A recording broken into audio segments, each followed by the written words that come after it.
Hello there. My name is Philip Daniel Miles. This is Unifying Perspectives.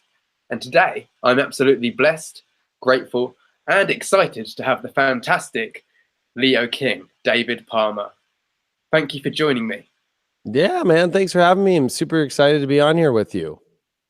Well, thank you very much for this opportunity to speak with you. How are you doing today on tax day in America? How's it going? Well, yeah, it's business tax day. So, yeah, I did file my business return. So I'm lucky and I run two corporations. So sometimes it can be a little bit stressful, but I do have great accountants and a good CPA, good tax guy. I'm lucky. So It's great. Well, it's good to be organized and get these things done. Just starting and leading on from there, when you were a young lad, what kind of synchronicities can you align to being a businessman? What kind of antics were you up to in the playground or in the back at home that built you ready for this?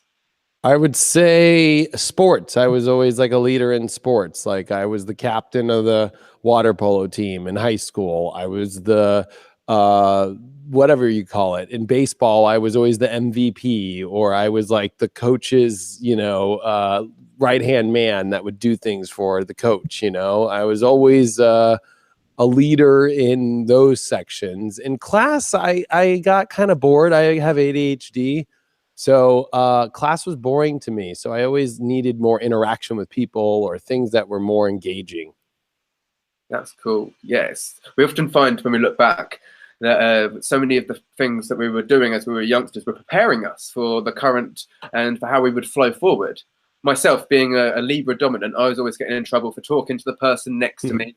Or I actually have a Uranus Mercury conjunction in my chart. So I've always, at first I'd be invited because I'd have my hand up all the time saying, I've got this to say, but eventually they just stopped asking me. That's so funny. Yeah, I think for me, I was a really shy kid who just excelled in sports, and I excelled on the playground, and I was smart. Wherever the girls were, I would go, and I would like all the guys would always hang out, when you're young. And then I was like, well, the chicks are over here. I'm going to go hang out with the chicks. So I spent a lot of time hanging out with the girls.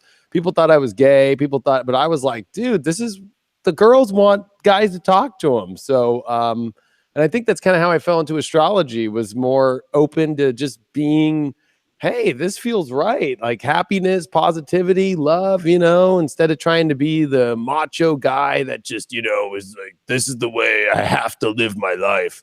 I always looked at those guys like, what idiots. They're also losing all the hot chicks.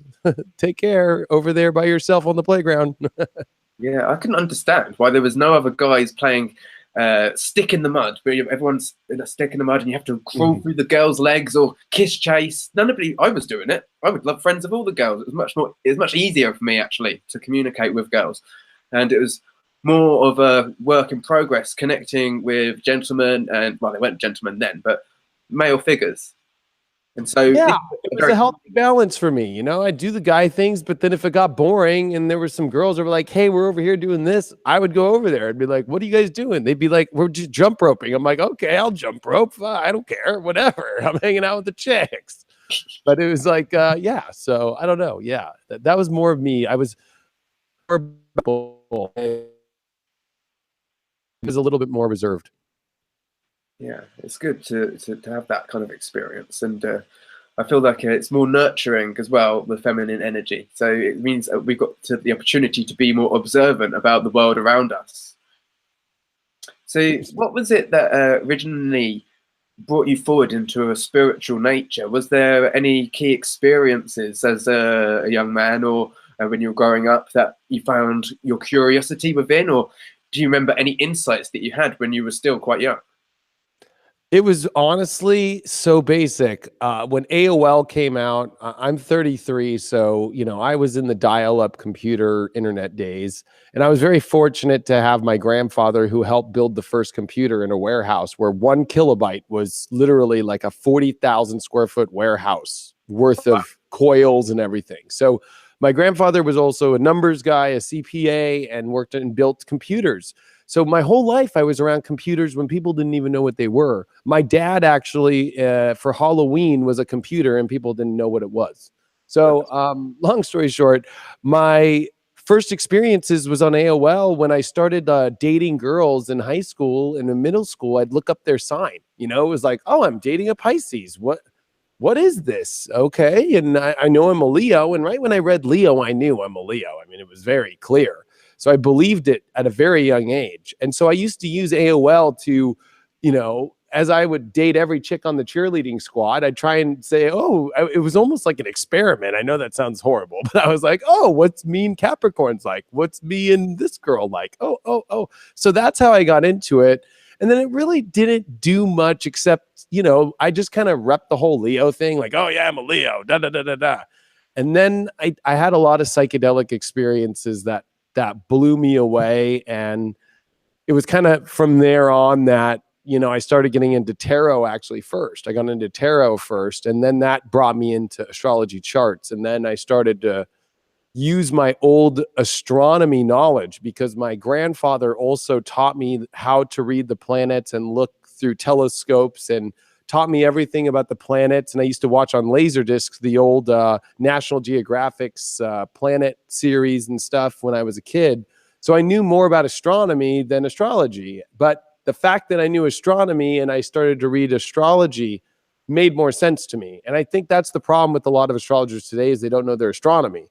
And I think that is the key to unlocking the best parts of astrology. Yeah, for sure. I was actually, I don't know if you're familiar, but there was a really famous astronomer called Patrick Moore. And he was actually on a program called Games Master, which was, I was into games. I thought that was really exciting. And so he played this character on the Games Master, and he lived very local to where I was. And he was on the BBC all the time with his Sky at Night program. So I had a very early interest in that kind of thing as well, which is great because the planet I most am resonant with, one of them is Uranus, and that was actually first discovered by the use of a telescope, because it was the first planet you encounter with the use of an instrument. And it is shocking because I imagine the first person who was seeking through the sky with their telescope was surprised to see another luminary out there. What was your first experiences when you were, before you encountered the astrology, when you were with your grandfather and having some play with astronomy? It was Saturn, seeing Saturn and the rings on Saturn in a telescope from our beach house and looking over, literally just off the beach house balcony and looking up. It was a clear night, and being able to see Saturn and its rings was really crazy for me. But I think it's funny that you bring up Uranus and using a quote unquote instrument, because Uranus seems to rule instruments and weird contraptions and weird, funky technological aspects. And it so happens to be the planet that was found through using those. So I think that's always a funny coincidence. Definitely, yeah. And I consider Uranus the paradigm shatterer, or the punk rock rebel. And the punk rock guys, they use their instruments as well, obviously, to make their music, to rebel against whatever the conformist regime may be. Yeah, it's true. Uh-huh. Or even, the computer is the new rebel today, you know? Yeah. And it's what breaks the paradigms. I mean, some people still go, oh, where did you find that out? The internet. Which is really very set back. If anybody is not giving the internet any credibility, then they need to go to the library and do some work. Well, what's the opposite? TV, which is Neptune? Yeah. Oh, yeah. Neptune's real good information, right? Exactly. It's very foggy. Yeah, exactly. So you mentioned about your psychedelic experiences.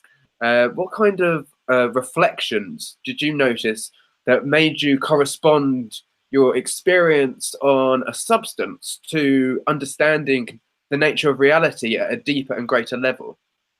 I think the first thing that psychedelics do is remove a lot of the parts of yourself that hold you back from opening up to other ideas of life. It allows you to start to see the conditioning of this reality that is brought upon us. And it's a scarier moment than it is beautiful at the beginning, because it confronts you with your ego, which a lot of people think ego is, driving a really fast car and flexing your muscles. That's like That's like baby ego stuff.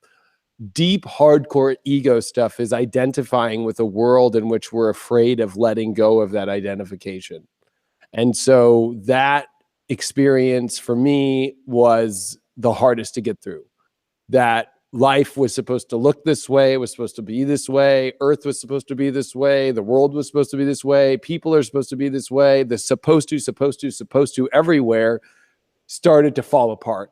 And then I was left with just the pure energy of myself, the environment around me. And it was like taking a fresh new set of eyes to the world, which is an extremely life-changing experience.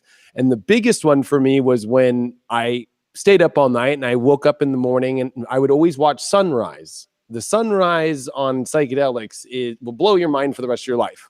And it's kind of interesting in astrology on how, you know, from Pisces to Aries, there's that it's your 12th house to the first house. And you can see on how when you have a planet cross over your rising, it's always a big, exciting moment, just the way that the sun comes up in the morning, this feeling of, the sun showed up again today.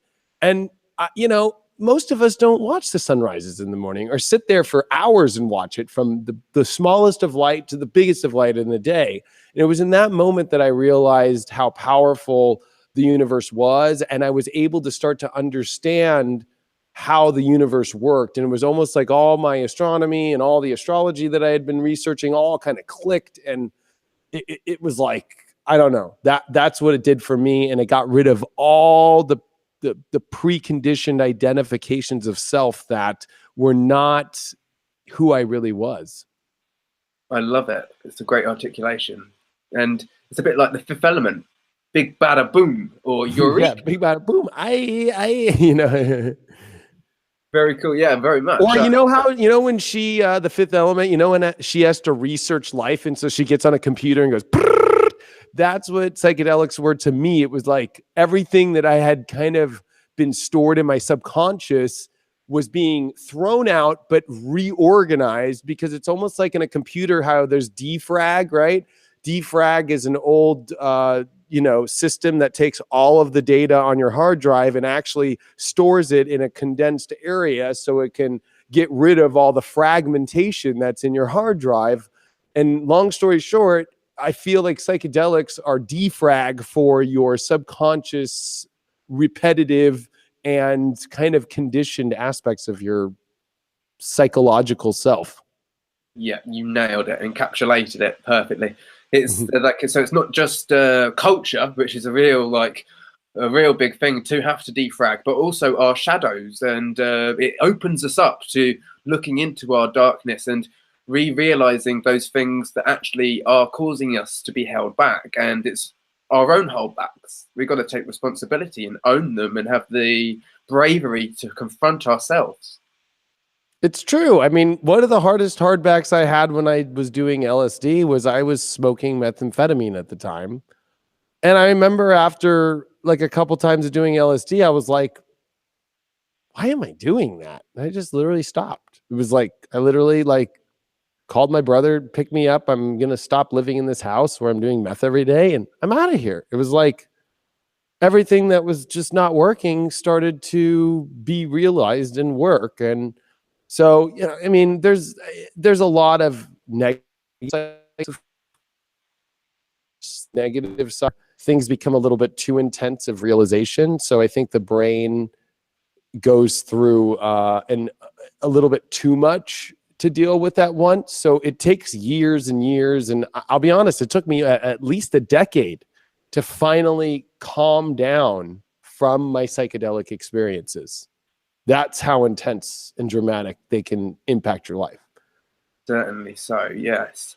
I feel like with the right conditioning, we can move forward into a structured way of prescribing certain psychedelics so that we can use them as they are healing. And they did help you, as you say, like come off methamphetamine, which is not so much of a supportive experience, I would imagine. I've not done it, but like I've dabbled with cocaine and ecstasy. Ecstasy, I'd say, is actually more on the... They're cousins. Ecstasy and methamphetamine are best, or they're in the same family.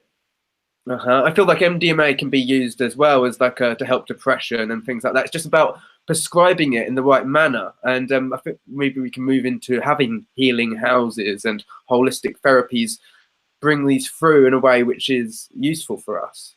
Yeah, I think we need guides, or in today's society, we call them psychologists. I actually see a psychologist every week to keep me on track in my life. But and that was the problem, was I did a psychedelics all on my own, went through all these crazy revelations, saw the universe, and then there was nobody there to kind of keep me in reality a little bit, So I kind of had to deal it on my own. And it took me a long time to kind of straighten my back to reality with all these crazy notions and ideas that finally kind of got reconfigured in myself. But I kind of felt like a lost puppy with like this really exciting, new identity and this new persona, but I didn't know where to go. Yeah, definitely. Taking a while to just realize what's going on. Thank you for mentioning about this. I know that you've mentioned it before about the psychologist, but I think a lot of people look up to you, and we are influential people, astrologers. They're people of integrity, and so I feel like a lot of people would say, "Oh, people are weak because they have to go to counselors or psychologists," but actually, it's very, very healthy, and it's very beneficial. Would you agree? It's the best thing that's ever happened in my life, because you get a third party that isn't your best friend, isn't your family member, isn't in your world, except as a third party to help you realize the things you're going through your life and give you not only opinions, but advice on how to look at things. And it allows you, as you talk these things through, to basically you're having self-realizations. Psychologists are amazing mirrors of yourself, because every week, I'd lay out everything that I'm stressed about, everything that I'm not feeling good about, everything that I'm excited about. And I kind of am able to work them all out in that hour session and go, oh.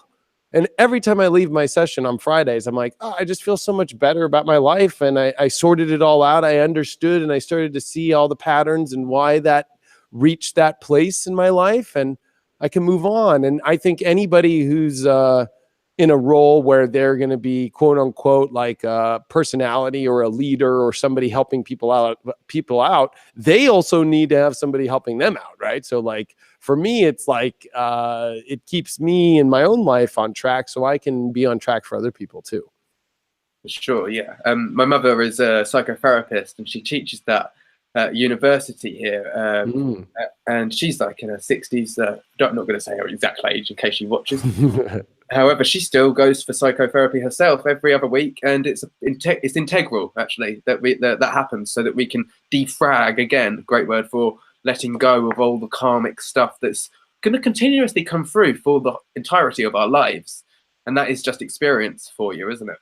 Yeah, it is. And, I think especially because astrologers, or even if you're a tarot reader or anybody in the spiritual field, we tend to really flex the spiritual muscles and our spiritual psych muscles.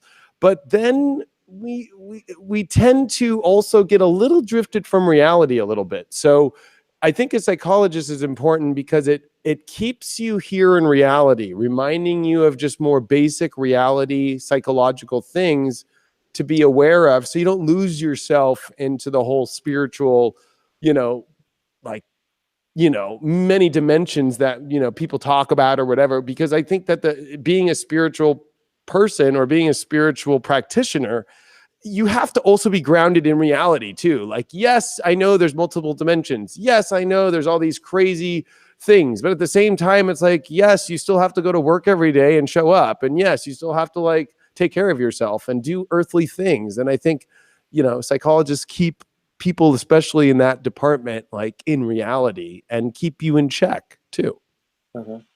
Definitely. And as I say, like growing up around my mother is very inspirational, and I feel that we pick up a lot of the ancestral work, even if we're living here still together, and they may not be finished. Our parents, although they inspire us, and time is not linear, and we're all working together, and we chose this contractually to move our cause forward. So I was growing up, and I don't know, going to the toilet. I was like, what are these books on the floor by the toilet? And I see Carl Jung, I see Sigmund Freud. And now I learned that Carl Jung was a fantastic advocate for astrology mixed with psychotherapy. Yeah, he was. I know. It's kind of crazy, actually. And also in the way that he saw like aliens and stuff. The way that I see them is more of like a multi-dimensional being that really isn't physical. And so did he too. Very cool. I'd love to learn more about that. I mean, those books behind me, one day, they're not mine, they're my mother's. I've got a shelf full of astrology books myself, but I'll get around to reading a bit more of Carl and Sigmund. So I would like to ask you about your tarot as well. So you were very interested in doing readings because getting to know people through these sources of divination give you the ability to know reality better and know yourself.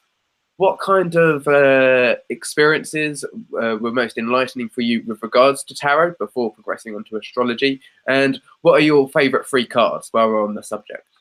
So the reason why tarot kind of got a hold of me quick was I was a meth addict and I had nothing to do on a Sunday morning because I was up all night. So I went to like a flea market and there was a spiritual lady who had a little flea market station with spiritual things. And she said, "You're an amazing reader. Here, buy these cards." And it was just a Rider-Waite deck. And I didn't know what that was. So I bought it and I took it home, and I lived in a house where there was a lot of people in and out because it was a drug house. So people were having fun and partying all the time. And so, you know, I sat down, got the cards out, and I just went and read the booklet. I'm like, okay, shuffle the cards. And I did like a 3-card spread, you know, past, present, future on one of my buddies, right?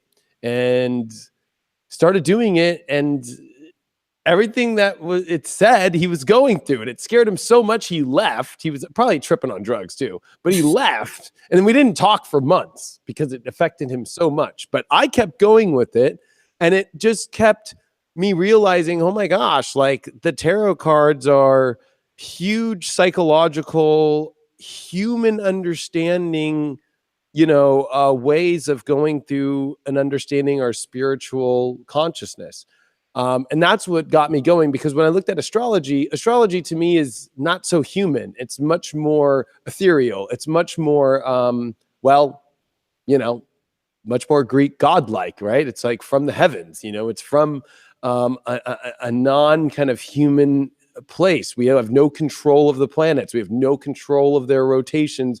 The algorithms that are set are out of this world, literally. Whereas tarot, you know, a human is drawing it, coming up with the identification of it. So for me, it was like, I was like, I want to go farther. Astrology was like, let me go farther, because I felt like I hit a roadblock really fast with tarot. I'm like, okay, that's it. Okay, these cards, the major arcana, the minor arcana, okay, reversals, yeah, okay, got all this stuff. But at the end of the day, it's like, I need more. I want to reach farther. And astrology is the only divination tool out there where it's limitless. It literally is. And it continues and it still evolves. So that was kind of my thing with tarot. And I use tarot now as more of a confirmation of an astrology reading. That's what I do now. It's more of like, I don't use tarot to look for a problem or solution to a problem. I use tarot as a confirmation to what the astrology says. My favorite 3 cards,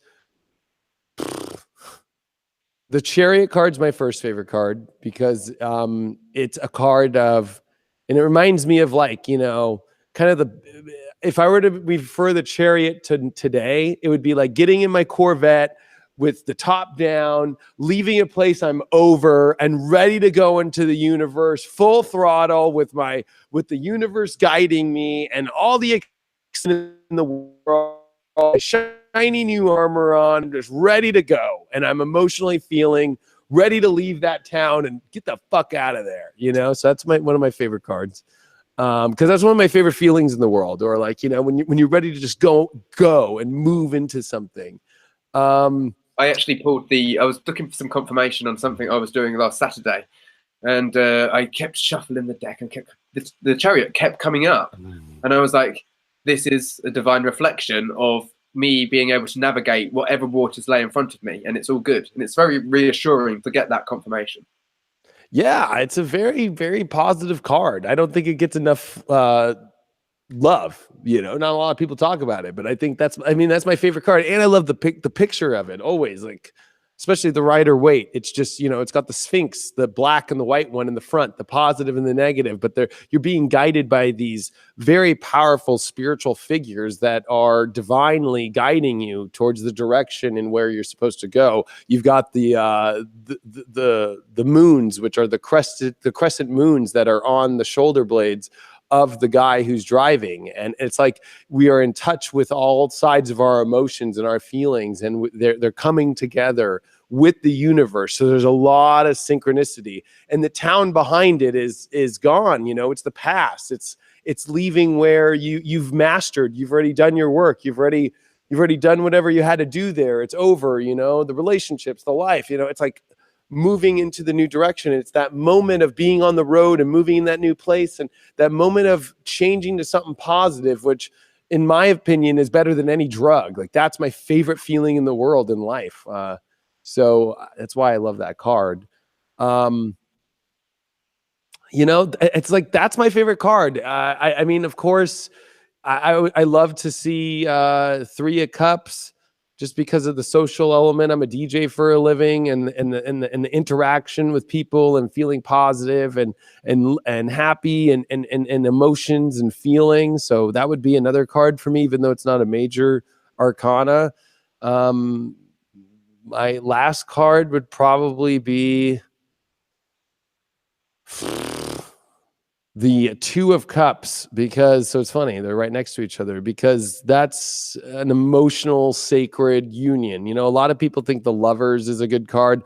I think the Lovers is, I think it's a good card, but I think it's more of a personal feeling, where I think the 2 of Cups is really about you and another person having to find a way to come together. And it's actually a very sexual card too. It's like a very bringing the 2 cups together, bringing 2 elements of your own emotional selves, and it's also a man and a woman. It's a very emotionally supercharged, coming together card. So if I get that, I'm like, oh yeah, there's some energy there. I like it. Really great explanations. Thank you. Mm-hmm.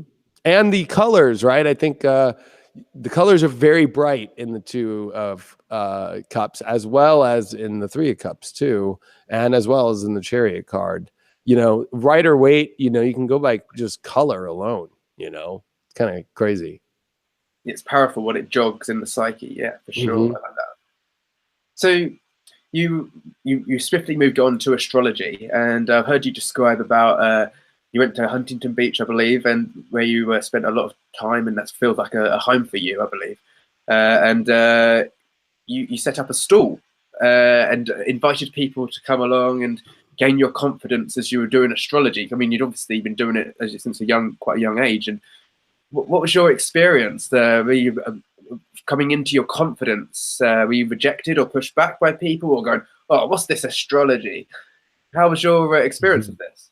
So it was Venice Beach, actually, that I did on the, the old Venice boardwalk that everybody, it's so famous, right? Where people come and sell their artwork and, do crazy things. It's known as where crazy people go. So I literally had a sign, and I did astrology readings, and I did it for donation, whatever people would give me.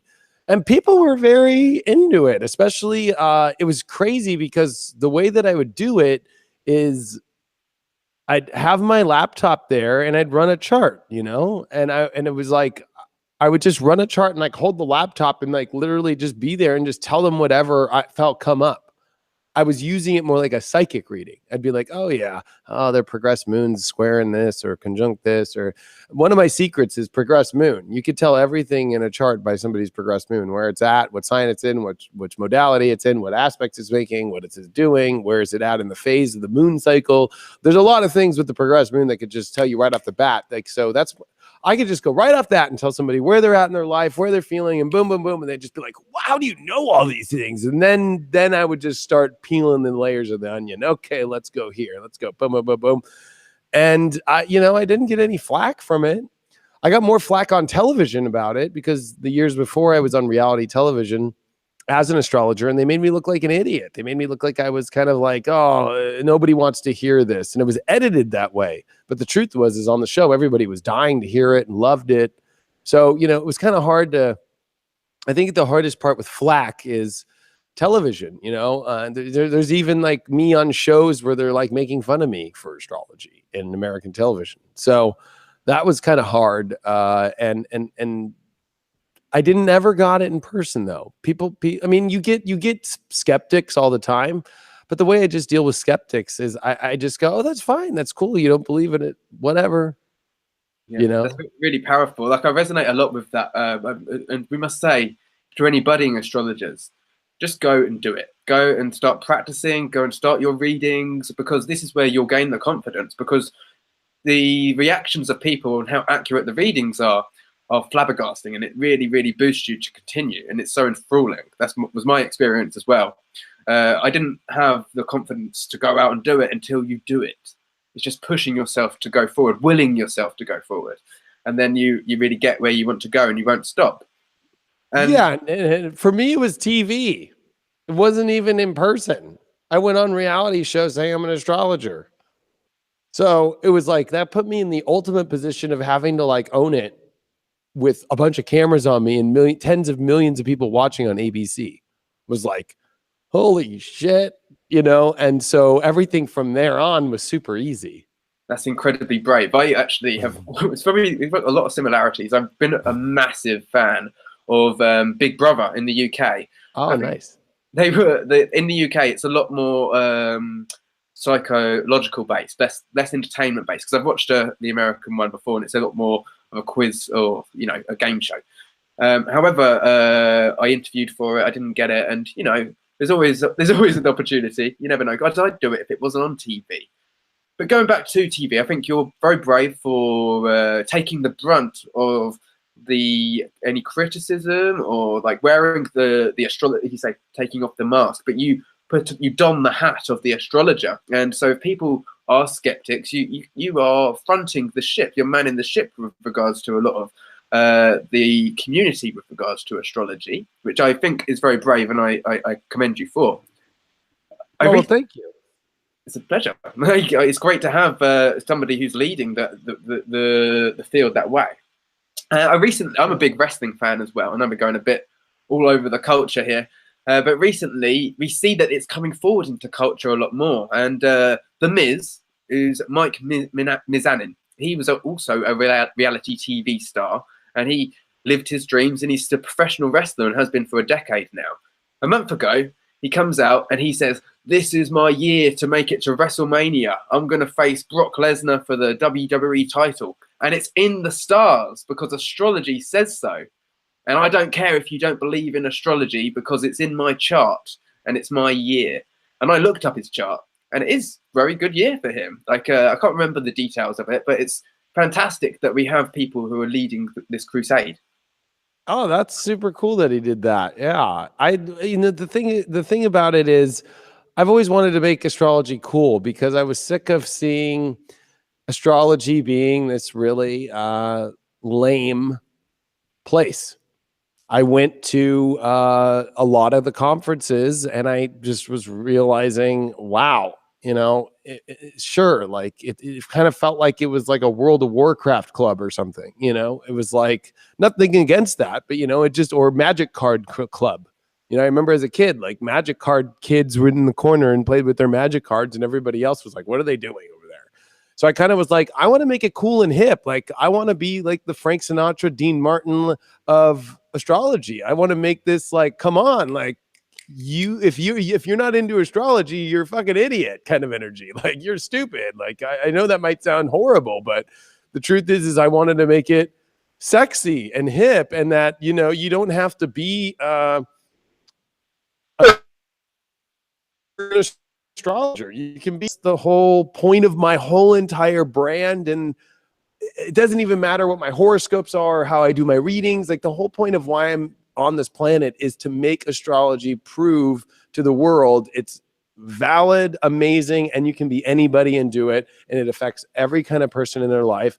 And for some reason, the astrology community didn't have any models or reality stars or DJs or that were doing it and showing that off and making that hip, and also kind of fighting against these people in the media and in the world who make fun of astrologers. Like, I'm the one who's like throwing it back in their face. Like, you, like, I don't, it's like, I don't know. I don't see a lot of people doing You've really made that. a niche for yourself and for the community. It's got a groove now. So it's got a groove that we can follow, and people have got their own way of doing it. There's people that are saying, oh, I'm going to, well, personally, I'm quite into blending Libra again, very Libra ascendant and moon and south node. So it's, I'd like to blend astrology with diet or with yoga and these kinds of things. It's very cool indeed. And so it was actually, as you say, something which we can, everybody should be learning, or say should. We must stand in our truth, as you do, and you vouch for astrology. And I love how it was actually used by everybody, and a much we say everybody. It was a much more widely spread phenomena, and it was more every day. The new analogy which I've come across recently, which I'm using, is everybody wears a watch, right? And time really can get us stuck. And it would be a bit like if everybody just had their astrology ephemeris and they were using astrology back like they did maybe 800 years ago, which you touched so much on in your amazing documentary that you made, 4 hours, The Age of Deception. We bring forward a lot of how astrology was used in these, not in the other ages that we're just coming from. Yeah, that documentary was actually 8 hours long. I just condensed it on YouTube for 4.5 or whatever it is. But that whole point was, we have been in the age of Pisces for the last 2,000 years. And I wanted to show that you would be an idiot not to think that the age of Pisces is the most deceptive time of all time for humanity, which I use that time has been the ultimate deception of controlling people, and the calendar system in which we live in, which has taken us away from the star calendar system or the astrological calendar system that we followed pre the age of Pisces, which goes back to pre-Christ time, is the ultimate deception and pulling us all away and making the chaos in the planet for what it is. Neptune brings chaos. It brings a chaos because everybody is misaligned. Everybody's slipping. Everybody's unknown. There's too much deceiving going on. It's a 4.5 hour video or movie, I like to call it, where I pull out all the punches and I am not afraid to talk about it. And it's funny on how, you know, things like the Illuminati are seen as bad when really the Illuminati were fighting the things in which were against this deception. And now the deception has made us believe that the Illuminati is bad.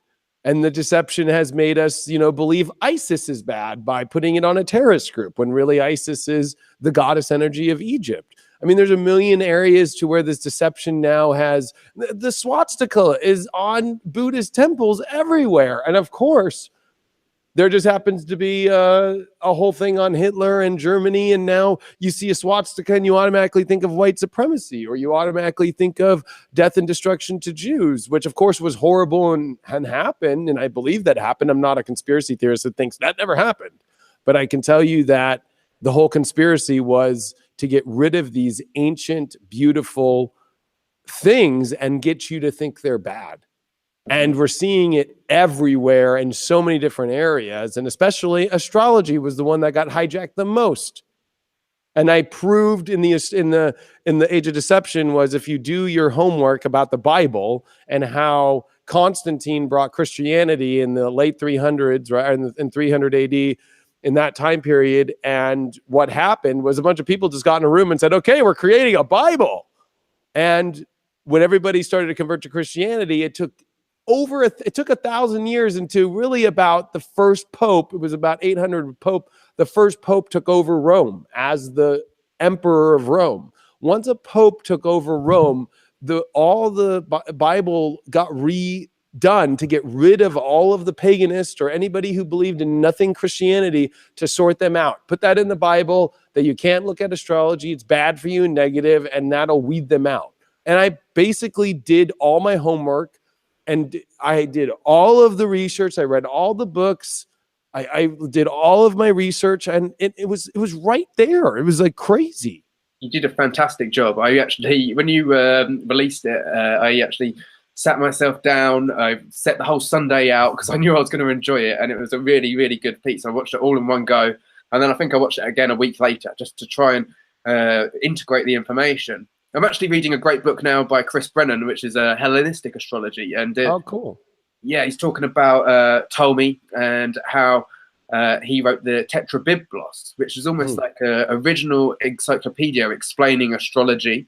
And it was before the Bible, before who you just mentioned, who wrote the original Constantine. That's the fella.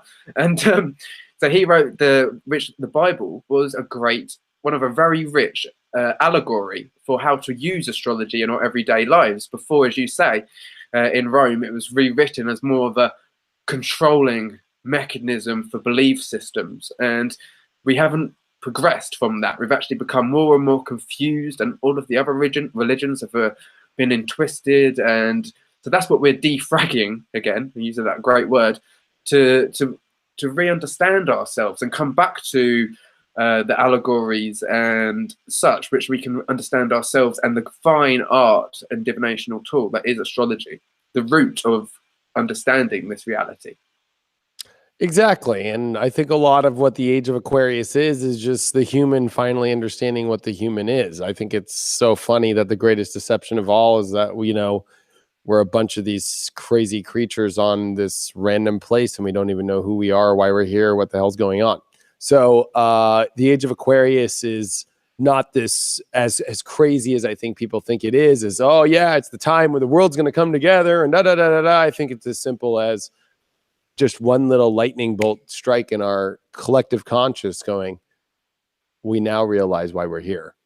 It could be just as simple as that. Sometimes Uranus, we expect more. And especially if anybody thinks they know what the age of Aquarius looks like, they're an idiot, because you can never know what Aquarius looks like. Aquarius is going to be the most unpredictable, the last thing on your mind that you could even possibly think of. So if anybody actually knows what the age of Aquarius is, they're lying to you because they don't. Definitely. It's just something which is going to be unveiled to us, and then be like, oh, and then it'll be suddenly like, oh, again, because it is, again, eureka, or like a lightning bolt in a sense. And we're regrounding how we see this world, especially with, as you say, we see at the transits of astrology. That we're having this stellium build in Capricorn, and that's been the foundation for 800 years, which you very much talk about in your Age of Deception. And yeah, I'm going to be honest with you. I couldn't believe there was not one astrologer anywhere everywhere that even talked about the transit. I was like, because as I'm a horoscope astrologer, so I do a horoscope every day. Have been doing a horoscope every day for over the last almost 6 years every day. So I follow the planets every day. I don't even need to look at a chart. I can do all the math in my head. That's how much I do it. Not anywhere did anybody talk about the last time that Pluto, Saturn, Jupiter, Pluto, Saturn, Jupiter, that we're all coming together. Last time was 1282. Like, I had to do the math myself. There was no book out there. There was nobody saying it. Like, I had to do it myself. I had to go down in the charts, and I had to look hundreds of years, and I had to look backwards, forwards. And I was the only one who put it out there. And it blew my mind, because just everybody's just like, whoosh, thank you, because it's my favorite subject. Like, because it's really, people just like, they're so stick in the muds. Like, and it's a generational thing, especially here in the UK, not willing to so much look at a new possibility. However, we're now seeing the opportunities open the doors for us to re-understand this, because people are opening up to seeing this astrology. And it is these transits through Capricorn, which is tradition that was set in stone all that time ago, which is for sure definitely being reborn and re-cemented. We're relaying the structure for how we're going to move forward for the next, however long that may be, 800 years, or who's to say? I haven't looked into the transits on that. So we're looking to re-understand. It's crazy about it. Sorry? I said that's what's kind of crazy about it, is who knows how long this next one's going to last, because this one's so powerful because the South Node is there. So our past understanding of reality is changing forever. That, and it physically makes it more real. You know, South Node to me actually makes it's attainable. It's in your face. It's physical. North Node is where we reach. It's invisible. And even though both are invisible, the South Node tends to, you know, negative magnetism brings more of the grounding, right? The positive, the north always is more of where it connects, but you need that negative zone, that south zone always brings more of a reality based. It shows up stronger than ever. And Pluto, Saturn, Jupiter, South Node, eclipses, I mean, all in 2019 and 2020. I mean, it's here. It's gonna be radical. It's gonna be Especially overwhelming.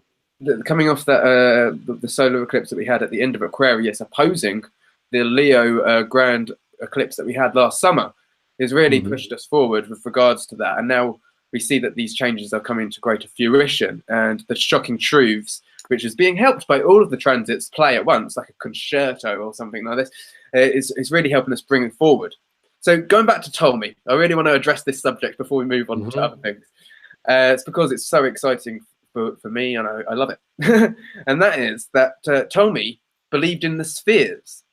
And so we look into the sky and we look at these luminaries, and we know them as spheres, especially our gentleman Stephen Hawking with his theories of relativity, who was a great influential figure. However, influence isn't everything, and theories are theories. And so we're back 800 years ago, people understood these spheres as spheres of influence. They were the energies, the luminaries that play through us, which I understand a bit like chakra points that play through us each and individually as we reflect upon ourselves, as we reflect upon each other. And it was only the introduction of the understanding of physicality that was brought in by Copernicus with these balls, the globe understanding, which I don't actually think is correct. And there's been this great big rallying for people with regards to this flat earth, which I think is just as misleading, to be honest. Well, it all came during this Saturn-Neptune square in the last 2 years. This whole flat earth thing popped up. And Saturn entering Sagittarius, which Sagittarius kind of represents the whole, you know, I guess you could say, understanding of the world, the belief system of the world. And with Neptune in square to that aspect, I think what it brought up was, okay, nobody actually knows the actual spiritual understanding of the world we live on. Like, there's a lot of science out there showing it looking one way. But, you know, when you look at how Western tropical astrology works, you know, the one thing that doesn't change is the sun and the moon's, or the sun and the earth's connection. That's the same. How come spring is on every March 20th? You know, like that never changes. Like there's things that are a little bit too weird that make things, you know, not as flexible as we think they are. And I think that opened up a subject about flat earth or round earth, or however you look at it. Is, I mean, I really don't believe, I don't even know, I don't think anybody can say we truly know what it is unless you're up there and you can, I don't even know. I think that we could even be in a reality that is just constantly changing, like a video game that like maybe it was flat, and maybe it's round now, and maybe it's turning into something else. I mean, who knows? I mean, I agree. Like I feel like our feelings, thoughts, and emotions help create the reality that we're within.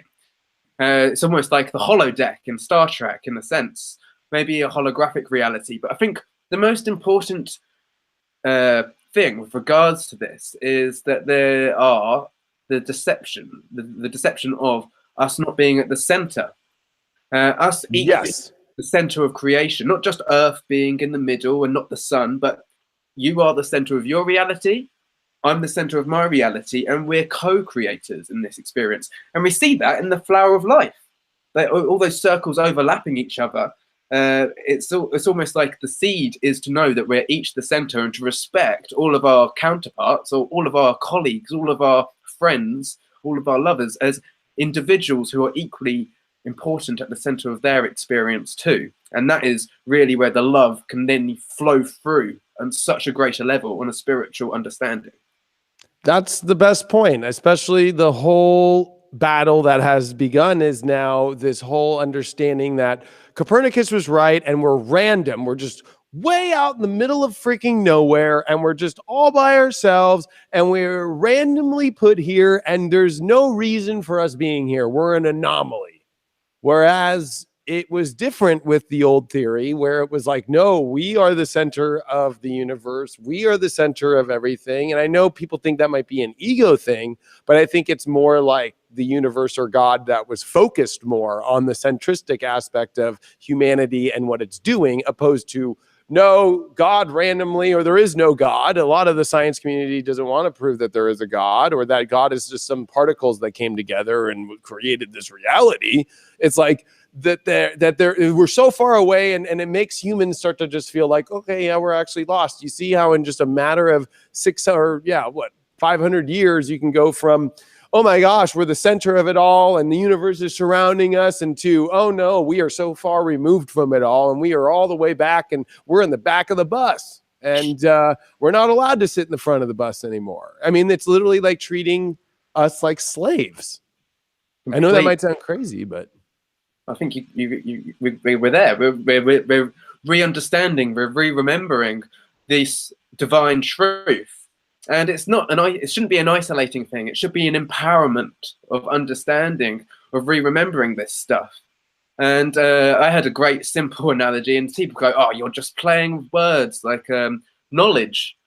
If you look at break down the words, there is no edge, and when there is no edge, we return back to center, and that's what Jesus was teaching, and this is what meditation's about. And we sit behind the Bodhi tree like Buddha and we go within.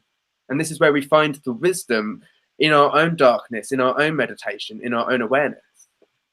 Yeah, and it's true. And I think we're at a place right now where there are dark forces on the planet that are purposely trying to disconnect us from that space. And they've used the world we live in, no matter whatever, if it's flat or if it's round, that's actually doesn't even what matters at the end of the day. What matters is this deception of that we don't know why we're here, when there's obviously way more proof in ancient history and everything that keeps getting removed and keeps getting removed. That was my whole point of age of deception. Go to Barnes and Nobles, go to a bookstore today. You're not going to find any ancient history anywhere except the last dial. It's going to be very low. And you're going to ask the lady at the bookstore and she's not going to go, I don't know where actually that section is, because the only information that's being in front of us now are autobiographies about people that we don't give a flying fuck about. And all the information is about, gardening and, things that are just more basic to our daily survival or our daily fun or our daily stuff. But everything that is there that has the wisdom and the knowledge of the reasons why humanity's here and what this whole world is about is being erased away on purpose. And I think that's what the whole flat earth battle is just the perception of the world in which we live in. It just so happened to be using our physical world as that analogy. A great stepping stone to move forward with the philosophy of it all. Philosophy being the love of wisdom. Correct. And so what it really comes down to, again, it's not all about astrology, but really it comes down to that astrology is so ancient, and astrology was originally constructed on this idea of not a ball, not a sphere. And we see this with as you say, the patterns within the sun and moon and how they dance across this experience. And I think that's very interesting to remember. So coming down to a more spiritual experience, which we gain through understanding ourselves and having more compassion for one another through astrology, I see that you have been obviously working so hard, doing, as you say, 6 years of horoscopes every day. And you have your channel, and you've got your app, the Leo King app, which is now transformed and reborn as Future Life. And you have built yourself a new castle, like Walt Disney, as you were saying, as you were coming across. And I think that's really great, especially over the past few weeks. Your consistency, as I've been watching, you've really found yourself and a greater rich level, because obviously it must have been so stressful for you bringing all of this change around, but you've mastered it now. It's all coming to a nice tidy bow. How was that experience of cultivating this new platform which you're using and thriving in? Oh man, it just was, 5 years or more of doing videos every day and being consistent and being reliable.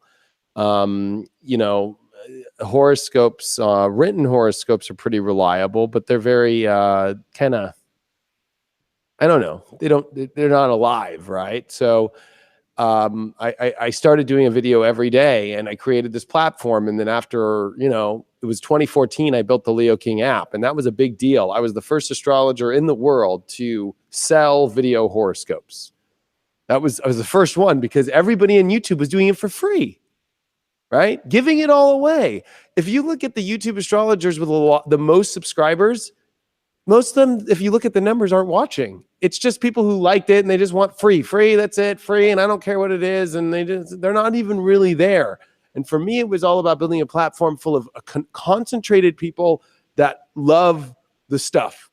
And so I was able to always create a place, which was my app at the time, the Leo King app, where you want astrology every day that hits you, sun sign horoscopes every week that are really well produced, not just, and nothing against doing it on a webcam or anything, because that's where I started. But, I'm a businessman. So it was like, I want to take this to the next level. I want people who are serious about astrology to be like, wow, this is off YouTube, because YouTube is just so convoluted where you could be watching a great horoscope video and then it will turn to who God knows what. Some crazy video about some political thing or something, like you don't realize that the energy on YouTube is sporadic. It's a circus. YouTube is a circus. It's not a horoscope place. It's a circus. And if you're on YouTube in your channel, you're just one of the people in the corner going, come over to my channel, in the middle of a crazy circus with all kinds of things. So I was like, I need to build the first horoscope platform for video horoscopes. So I did that, but the whole notion in my head was, I'm going to go bigger 4 years ago and create a wider spiritual platform eventually. But I'm going to start with horoscopes first, because if I can't do this, then there's no point in trying to go that way. Well, I was very lucky and very successful I'm very blessed, all the people out there who've been following me and actually join the app and subscribe every month. And I've been doing that for 4 years, And so finally, after a year of work in 2017, the whole year, I created Future Life, which, especially with the deception that's coming and the censorship that's going around YouTube right now and Facebook and the algorithms and stuff, I'm so glad that finally I got the platform out there to where now spirituality or people to help people is now on a platform that delivers daily and weekly video content and blogs and notifications to your phone every day for $5.99 a month. I mean, with 12 people. That's it. And it's all high quality, all professional. And we're building it to where you can get paid videos and do readings now. That's coming out in the next week, to book readings with a whole new professional bookings process. Basically, a lot of it is I'm all about professionalism, and I want to set the bar. I'm the one who wants to set the bar in this field. That's great. I really so maybe, I don't know, the end of 2015 or 2016, I heard you mention we're going to have the gates on the dungeon or the castle coming down, and you've got to do your work, and you've got to be consistent if you want to liberate yourself, and you want to build a platform for yourself so that you can be self-established. And you've done it. And I was like, I've got to keep working and establishing myself from wherever I'm coming as well. And that's what I've been working towards too.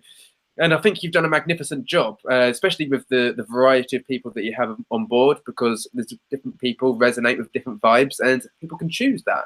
They can choose what they want to listen to, and they might have a few favorites that vibe with them, and that's great. And thank you, because I didn't want to just pick just these kind of people, right? Like, people like my style of astrology, but some people might like a different style, or people might not even want to be into astrology. They might want health and wellness aspects, or they might want love and relationship help, or they might just want angel readings, or they might want old school tarot readings. I went for, let's make this very wide, different ages, different, I went eclectic, and for people that all, I personally interviewed, we had 250 submissions, or it was like 400, and then we cut it down to 100, and then we cut it down to 20, and then we cut it down to 12. It was like a lot of auditions and a lot of work, but it was so worth it at the end of the day because now it's there. Where is it going next? I mean, of course, I've got my plans, but the main deal is I'm building a platform that is safe from censorship. That's the main thing. The censorship, in a sense, in a way, has helped you because it's pushed you into making this platform for yourself. It's pushed you to be innovative and pushed you to lead and pioneer in ways where you knew the kind of direction, as you say. It's good to know where you want to go, but you don't know the whole pathway. You don't know the whole journey, and that will unfold just by being consistent and putting one foot in front of the next. And I see that's what you're doing and continue to do. Yeah, and if you look at the astrology from December of 2017 to now, right when Saturn went into Capricorn, the algorithm on Facebook changed. YouTube's algorithm changed. All the algorithms changed. It's real. You can look at people's pages. They're not getting as many views as they used to. There are key words that got put into the whole position to get you back to go to the media. They don't want you watching on your phone anymore. They want you going to go to YouTube TV now to watch that television show. They want you to go back to your cable network. They don't want you watching hours and hours of this content anymore. They are literally slowly, to make it not look so, real, slowly, any keywords, if you have share in your Facebook post, boom, you're set to the bottom of the list. Go look up all the new Facebook algorithm things, anything that's promotional wise. Now they're moving into any political terms, right? If you're too far right, boom. If you're conservative, boom, they get rid of your stuff. If you're too spiritual now with spiritual stuff, that's what they're doing now too. Astrology, all these key terms. No. We don't want you to look at that. Yeah, and it's too controversial. It takes a following to get those views, as you say. It's only the people who are dedicated to continue to look for and seek them out. Because if I go on my YouTube account now, I don't get any suggestions of the new uploads. I have to specifically go after the people that I know and love and find them and seek them out and watch them because I'm choosing to. I'm not going to get suggested that content anymore. Yeah, it's crazy. And for people with lots of subscribers, what's funny is what people did on YouTube, especially in this astrology thing, is they put out a lot of free stuff, free horoscopes this week, free this, free this. So they got a lot of people that just kind of clicked on it, but they maybe don't follow it anymore. So I've noticed a lot of the pages that are really big with astrology, go look at their likes, go look at their views. You'll be like, oh, they should be getting 5 times as much as that. And they're not, So a lot of the subscribers too aren't getting, first of all, maybe they weren't even into it. Second of all, we're at a world now to where you have to kind of create a platform now, or astrology, we're all going to have to band together and create a platform that's going to, compete with other platforms out there, because that's what Capricorn's about. It's a platform. It's business. It's corporate. We're going to have to take this thing to the corporate level to compete. It sucks. But the spiritual world is so afraid of that, think it's so wrong, and they're trying to get rid of all that stuff. You're going to lose. That's what I've been screaming about is Capricorn is winner or loser. There is no, stalemate or tie. It is win or lose. And with all these planets coming into Capricorn, unfortunately, those who win are the ones who build a platform and play the game. And the first thing you asked me was taxes. Pay their taxes. You know how many astrologers I know that are doing readings not paying taxes? Blows my mind. That aren't doing it legit, like aren't actually building a corporation, aren't doing it the way that they're supposed to. The reason I've been so successful is because I play the game. I am playing by the Capricorn rules, and I'm competing against other Capricorn businesses and industries by raising the bar to their level. And that's going to be the way to be successful over these next couple of years. It's good. You've got to think like an entrepreneur, and you've got to extend yourself as one and to them.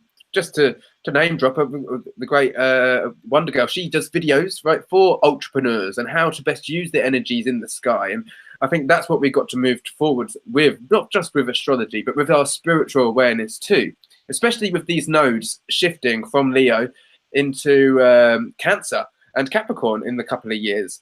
And we're looking to include a lot more emotional intelligence within these structures, within our educational system, within health structures, rather than just being this rigid structure of this is the way it works. We've got to include softness and nurturing with regards to that, because they haven't had that in the past. And I think it's for us to bring that in as advocates of emotional intelligence, of spirituality. And I see that you're bringing that into your platform as well. I remember you saying about having, which I think is very cool and commendable, like more of a ritualistic, like sermon-based scenario. You like a studio, like almost like Matt Kahn is the kind of analogy that I was coming across at. But how much can you shed some light on what I'm trying to get at here? Yeah, no, I think it's like, I hate to use the term preacher, but it's like it's moving people, finding a way to move people and move them into positivity, and using astrology as more than just a predictive art, but using it as a tool to get people into their power and to teach them manifestation and to teach them to live their life in a better space. It's not significant if you can predict with astrology the next earthquake. That is not changing the world. That is not special. That's like kindergarten astrology. That's for kindergarten. Master astrology is learning how to empower somebody to change their life so they can go and change somebody else's life.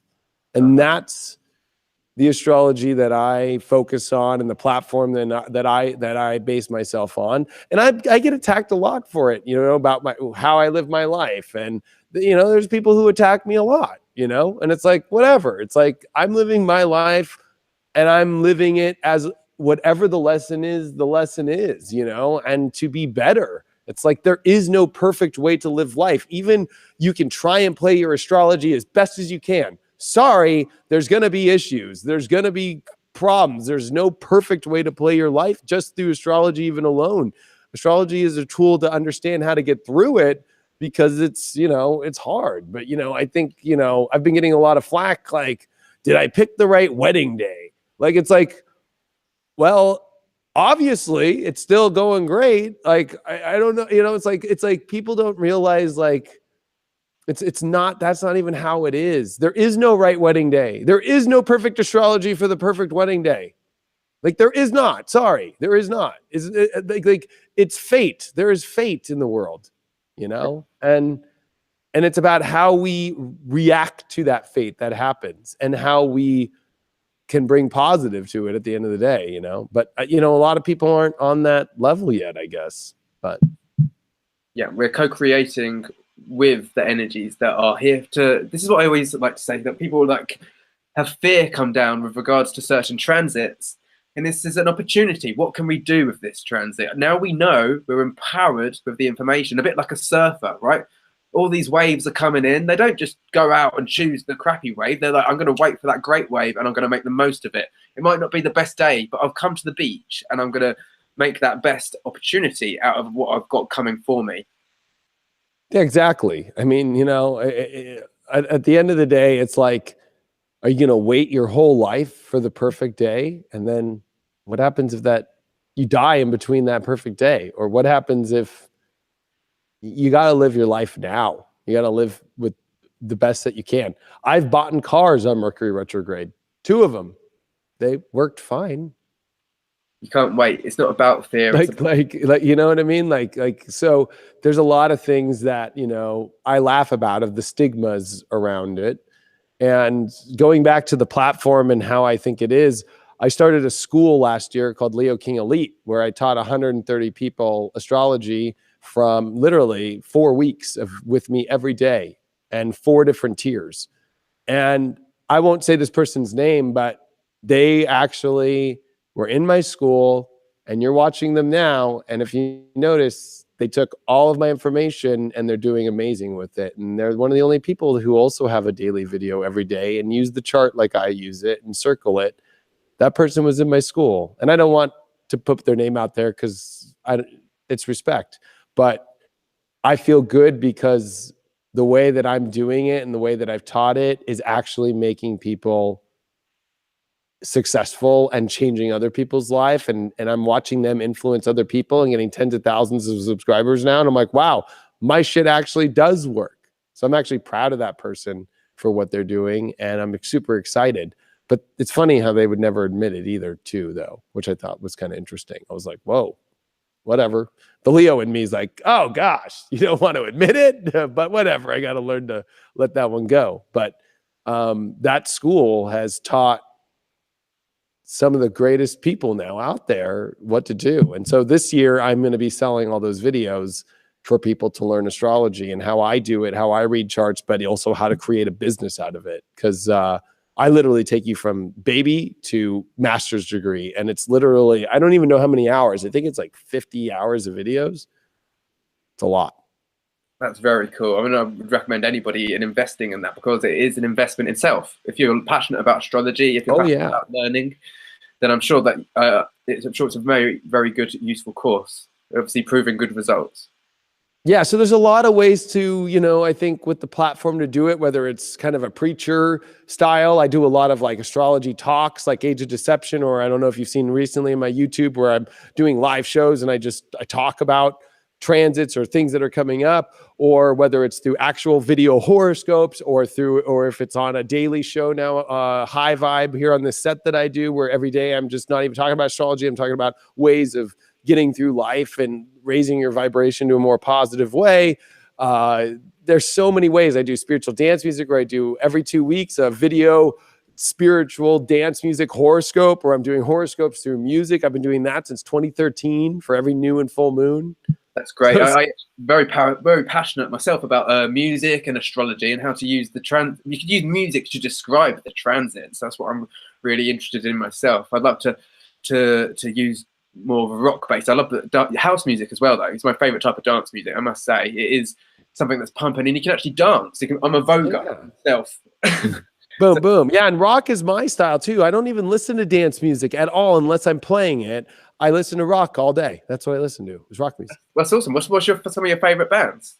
Oh, I'm like all the old alternative rock. So I like Audio Slave. I like Bush. I like actually I'm even into screamos and hardcore. So I'm into Avenged Sevenfold and Under Oath and a bunch of just, I don't know.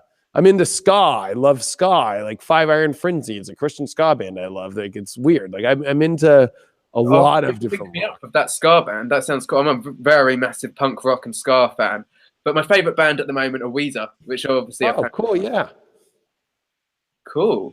Well, I look forward to having the opportunities to. Yeah, I got Buddy Holly with me.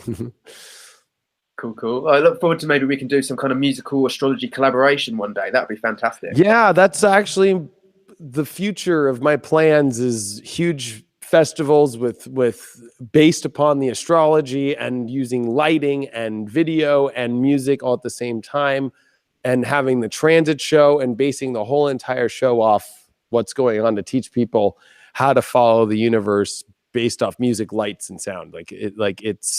That's the future. That's my Aquarius shit I'm going to be doing. That's what I'm doing with all the Aquarian stuff. That would be great. Like, especially a festival that can be situated for a few days. Start with some yoga, have some healthy food, get dancing, do astrology, teaching. What a great idea. I'd love to be a part of that and contribute anything that's relevant. Yeah, no, I know. It's just, I'll get there eventually. It takes a lot.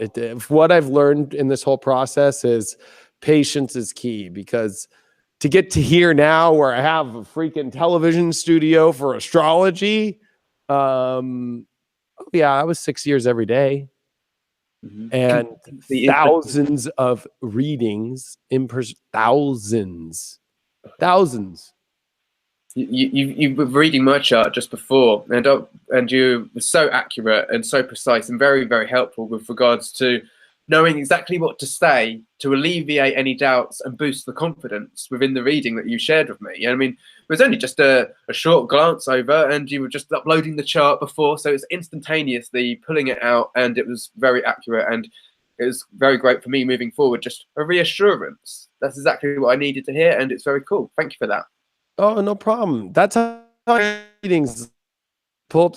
I literally exactly know, because after thousands of readings, I can do all the math in my head. I already know the ephemeris of the next 3 years of my life. Like literally, I know the degrees too. And I can look at somebody's chart and I already know. I'm not even looking at your chart, right? You have a 24-degree moon, your nodes are at 17 degree, your sun is at, what was it, at 3 degrees, or is that your Neptune? Your sun is at 3 and your Neptune's at 1 or 2 right there. 5.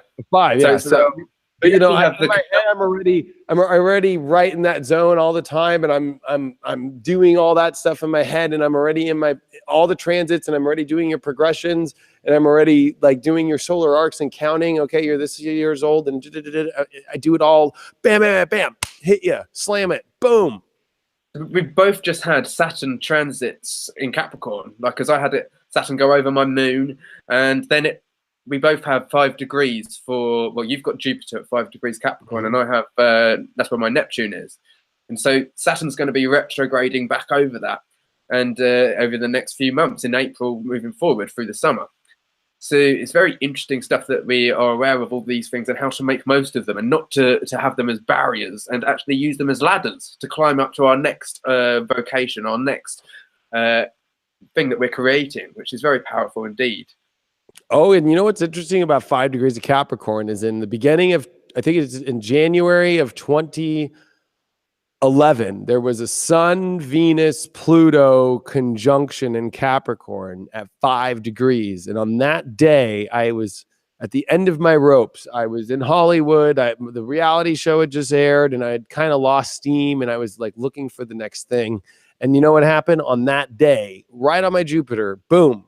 One of the biggest jobs in my life ever came on an email that day. And I was like, oh my gosh. So that would have been December the 5th. The 5 degrees is usually, you know, it's like right after Christmas. It's kind of crazy. Anyway, it was gnarly.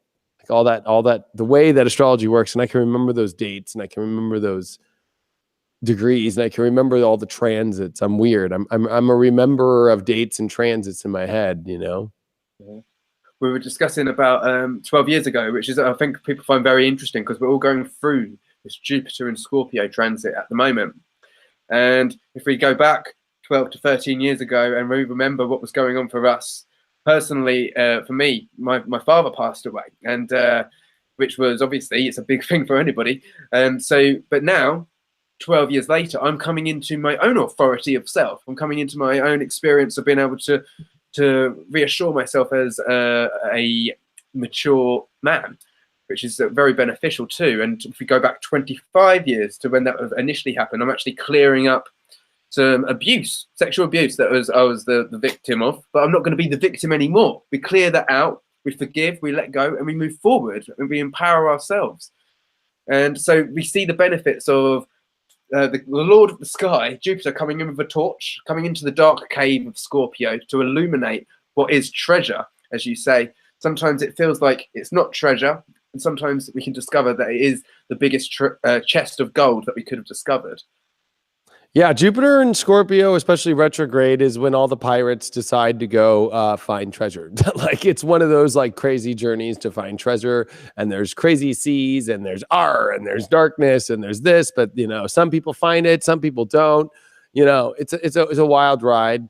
We were talking earlier about that time, and sorry about your father. That was probably extremely traumatic, and the things that you went through. But Jupiter retrograde in Scorpio is definitely not as bad as it was in 2006, because Saturn was squaring it in Leo during that time. So that was a very harsh, you know, Saturn Jupiter squares, which the last one we had was in when Jupiter was in Virgo and Saturn was in Sagittarius. That one was a little funky, and that was what brought up the whole elections and brought up everything that we were building up towards the whole presidential thing. And then when Jupiter went into Libra, and it got all kind of crazy with Saturn square Neptune there. But this time, Jupiter retrograde, it's got Saturn in a positive spot. I mean, it's not like the best yet, but it's coming closer to a sextile again. But we're having a lot of more positive things. Neptune's in trine, Chiron's in trine. There's a lot. It's an easier one. And Saturn and Mars just went through crazy, you know, to me, when I say Saturn and Mars went through crazy transits through. Any planet, when it retrogrades in a sign, is going to be a big deal because it's going to bring up all the karma and all the shit there. So it's like, you know, there is no Mars retrograde in Scorpio coming for over a couple decades. There is no Saturn retrograde in Scorpio coming for decades. The only thing left is Venus to retrograde and Jupiter. And then at the end of this year, there's no more Scorpio transits at all with retrogrades except for Mercury and, of course, Venus 8 years from now. The whole 2020s, there will be no Scorpio. It'll be all Aquarius stuff. It'll be the whole Scorpio crazy, deep, intense, crazy, wild story is going to be done with at the end of this year. And we needed that. We needed that cosmic clear out of our crap so that we could be lighter and whole when we're moving forward in creating this new world, which we've been gasping for so long. Totally. 100%, man. So I'm optimistic about the future, knowing that that transit's over, but also at the same time, I don't think God wanted us to have that transit happening with Mars, Pluto, Jupiter in Capricorn that's coming up with the South Node and the eclipses. So I think it's like, astrology is too perfect, right? Like right at the end of 2018, we finish all the Scorpio stuff, and then guess what? Now it's all Capricorn stuff, and we're moved on. And now it's the Jupiter retrograde through Sagittarius, and anything that you were going through during the Saturn times and Mars time in 2016 will come up, and all those kind of things. But we're moving on, and so you know that's the thing about astrology is we're always moving on, even when you feel like we're stuck and we're going through something. We move on. And it's great because it's the Scorpio being the 12th house of Sagittarius and Jupiter being the ruler of Sagittarius. We're going on a whole new journey as a collective. And that's really exciting spiritually. And that's really when we're going to be able to embrace these new belief systems, which are actually more of an ancient and truthful in a more resonant alignment with our natural selves kind of belief system, our own appreciation of who we are and loving ourselves and each other as equals. Totally. So just before I let you go, because I know that you were broadcasting before we got started, and this has been quite a long, very interesting and in-depth, cool conversation. I appreciate your time very much. I'd just like your opinion on just this moon that we've got coming up, this new moon on Saturday, because we're really coming into embracing the last things that we have to let go of, and letting go of them is actually our biggest liberation. However, to do that, we must face them one more time through this next 6 months, which really a whole lunar phase can last, especially for the next coming few weeks. Yeah, I think, well, Mars is at the edge of it. A lot of people think the galactic center is 26 Sag. I'm a big 29 degree Sag, 0 degree Capricorn. Like that to me is like kind of like the two edges that funnel, right? Like, and that's especially where the whole galactic center point was, December 21st, 2012. So Mars being at the final degree on the edge degree, while the sun and the moon literally are conjuncting Chiron at the same time in a square, because Mars is squaring this.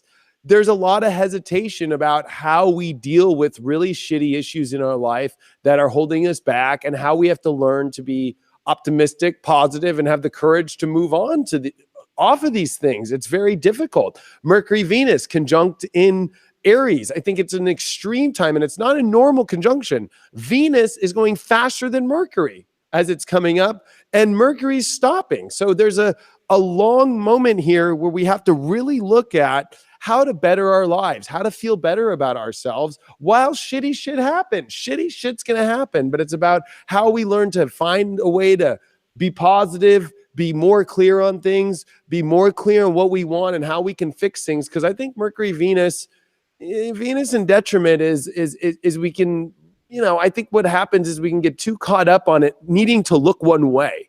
And Pisces is not one way, and especially Chiron on Pisces at the last degrees is a very depressive, it's a very kind of end of the road degree. You know, 28, 29 is very hard in Pisces, and you have Mars, which is aggravating that by the square, just like pushing that, you know, it's kind of like an open wound with maggots, and you just keep throwing more maggots on it and dirt and more infection. So I think a lot of it is like learning to like stop throwing more fuel to the fire of depression, to the fire of shitty things, and learn to kind of step back for a second and know that the universe did everything for a plan. And the more that you release, the more that you step back, and the more that you look out like a sage and look at the horizon, it's about where it's aiming. That's it. It's the aim. And I think we're forced to re-identify with a new aim, even though there's been a lot of shitty things that have happened or things that haven't turned out the way that you want to, whether it's a relationship, a job, there's something in your life where you're just like, it just doesn't feel fully the way I want it to feel. If you didn't feel that way, then you wouldn't be able to readjust your aim. And I think that's what this new moon is about, is awesome new readjustments in our aim in our life, being more clear on the things that we need to be honest with ourselves about, to let go of, because there is a trine to Jupiter retrograde, minor, but it's still there. And I think that it's more positive than negative, even though the negative can show up more. I think we've already been seeing it lately. So I think it's the completion of a lot of the negative things we've been through over the last couple weeks since the full moon. That really, there's been a lot of weird transits that have come around. And then Mars coming into Capricorn right after the new moon, bam, with the moon at 0 Aries and Mars at 0 Capricorn at the 0 point.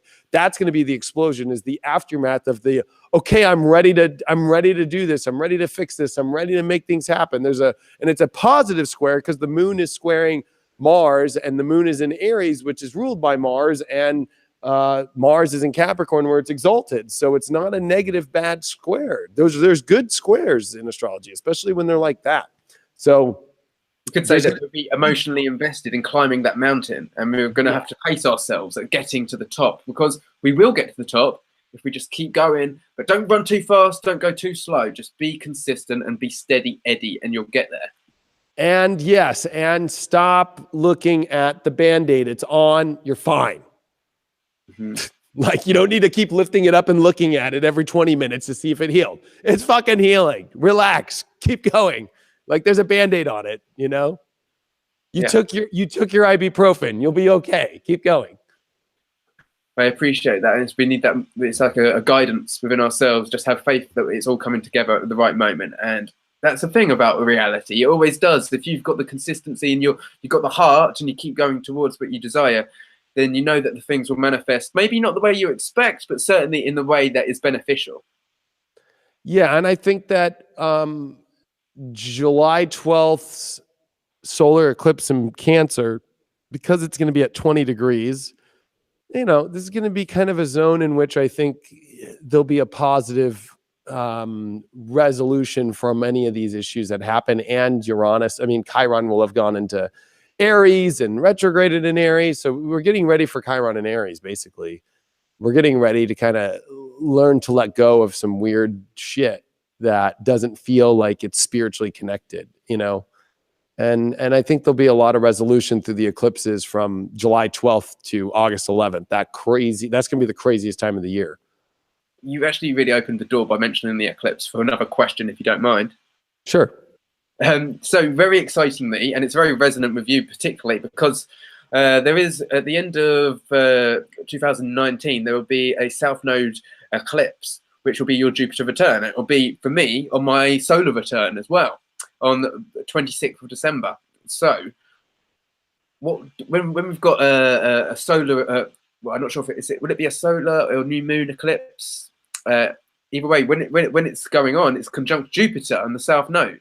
Right, so it's flavored with Jupiter. How would you say that this is going to affect us as a humanity, as a populace, as well as us individually? Well, it's weird because Jupiter is at fall in Capricorn, right? So the problem with Jupiter in Capricorn in the fall is because it's not abundant in all areas. It is very singular to only like one. So it's almost like having one wish instead of three. And because it's in Capricorn, it's going to give you a great opportunity to move forward in one area of your life that's going to bring you success. But there's a lot of other ones that are obvious that you shouldn't follow. The problem, I think, for most people, and these eclipses are going to be coming, is everybody's going to still try to believe that they can, you know, oh yeah, no, I can make this happen too. And I can add that to my plate and I can add that. No, it's like, this is the route. you might have to let go of a route. Fire, right? Capricorn's all about firing. Jupiter has to go, I'm picking this wish. This one will work. I'm dedicated to it. This is where I'm going. This is the path. Pluto's there. Saturn's there. These are commitment-oriented planets. They're not, non-committal. Like, they want contracts. Pluto wants a contract. Saturn would like a contract too. So, there's contracts that need to be set, and Jupiter will pay off. But unfortunately, Jupiter in Capricorn only pays off in one area, maybe two, but not a lot. It only pays off in one area. And unfortunately, it's not in areas that are comfortable to us, that are beneficial for other people. It's very selfish. It's very self-righteous. It's very on your own path, on a path that you seek. And so it's going to be kind of a do or die kind of moment for people, and choosing one road that's going to work. And I think the world collectively is going to see the belief systems kind of seeing, okay, this is the road we're going on, and we're all choosing to go on this road. There's probably going to be a huge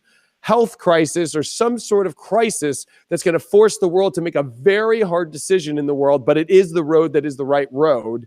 And I say that only because the Black Plague and a lot of the plagues happened with a lot of Saturn-Pluto conjunction stuff, and especially Capricorn aspects, because it always teaches us to kind of overcome. And when you get all this energy about overcoming things, and there's no Cancer element to kind of help with that, except the North Node, which is what we're hoping for, but it's not physically reality, there's going to be some sort of major crisis that forces us to choose our one wish, make a hard choice, but it will work.